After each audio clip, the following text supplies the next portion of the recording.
You used to get strawberries in these boxes, and the concierge's son used to make these movie screens, and chewing gums had the photos of the movie stars. Okay. So we used to go and buy chewing gums and collect all the photos of the movie stars. And in the stairs, downstairs in the street, we would make these film shows.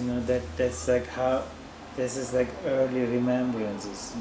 And I still feel, when I go to museums and I still do these projections, colorful projections. I mean, my main enjoyment is not really the of course, there's that. Now you're talking about things about intellectually and this and that, but in the very basis of it is those.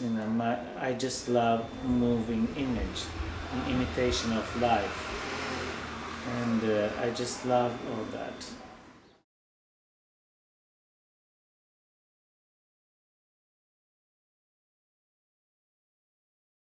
I went there to America not knowing English at the age of 18. Completely different culture.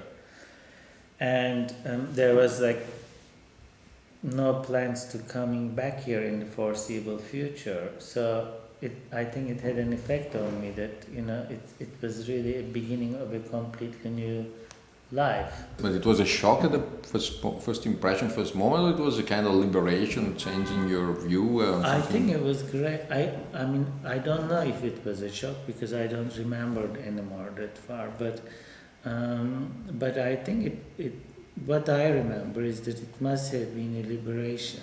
In your world, there's this kind of realism, kind of obsession for a real image, and maybe, I mean, starting from you saying a few minutes ago, I mean, my impression is that at a certain moment you abandon the backstage for going directly, I mean, in this real image, enter directly in the urban life in some way. So you talked before that you don't have this feeling of the myth of the cinema because you are used to see, to talk, to live with people through these stars from the Turkish cinema.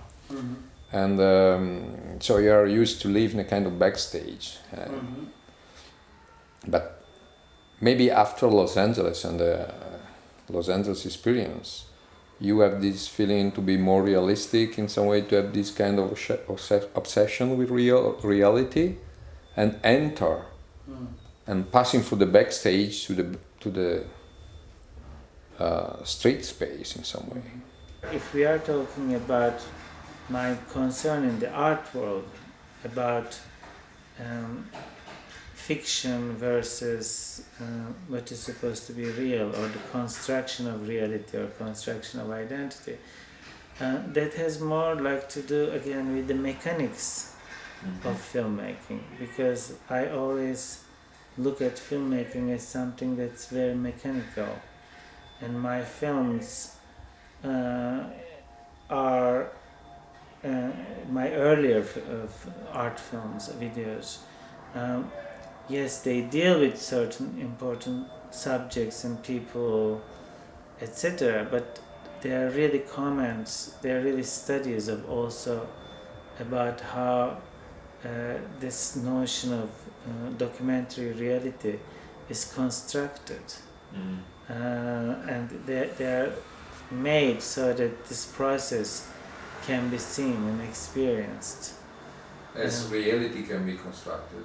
Yes, well, reality is always constructed.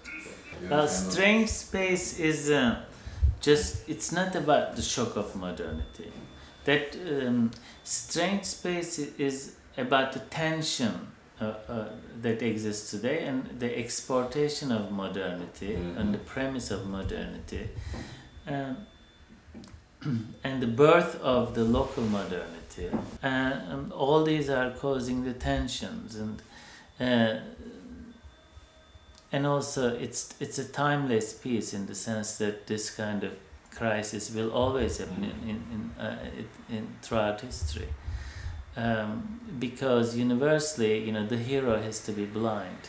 Yeah. Because if the hero knows his future or her future, then there would not be fiction. We never know what's going to happen 2 minutes from now, so we are all blind. And the idea of the hero being blind is a recurring theme in every literature, so it's in fact a unifying factor in our common literary history. And on this desert space, which is completely empty but also decorated with memories, in fact, it's a perfect stage, pure, a metaphor of stage. And so I thought, when I saw this white empty space in eastern Turkey, I thought this would be a perfect place to do this performance, and I called it Strange Space. It also works with my other pieces, like say Journey to the Moon, for instance, because again in Journey to the Moon, they are leaving to go to that space and they are blind. I mean, they don't know what is going to happen to them. In some ways, seems that in your world, that this Istanbul and Turkey, generally speaking, become a kind of stuff for taking inspiration from your videos all the time, but it seems to me that you are digging inside the town and like to look for a kind of universal dimension. Istanbul is like the world in so many ways, but so must all other big cities. I think they are, in fact. You can travel in Istanbul as you are traveling in the world. Because it has so many different layers. Yeah, that's the point. But I agree with you on that. But what I am doing actually is different. I'm going to different phases of my life and looking at them one by one and revisiting. So I just made this series of works in eastern Turkey, in Erzincan, because I am from there, and very important, my earliest childhood memories are from that city. So on one hand, it's important today politically to talk about that part of the world and that geography, but on a personal level, I went there because I'm also revisiting my life there.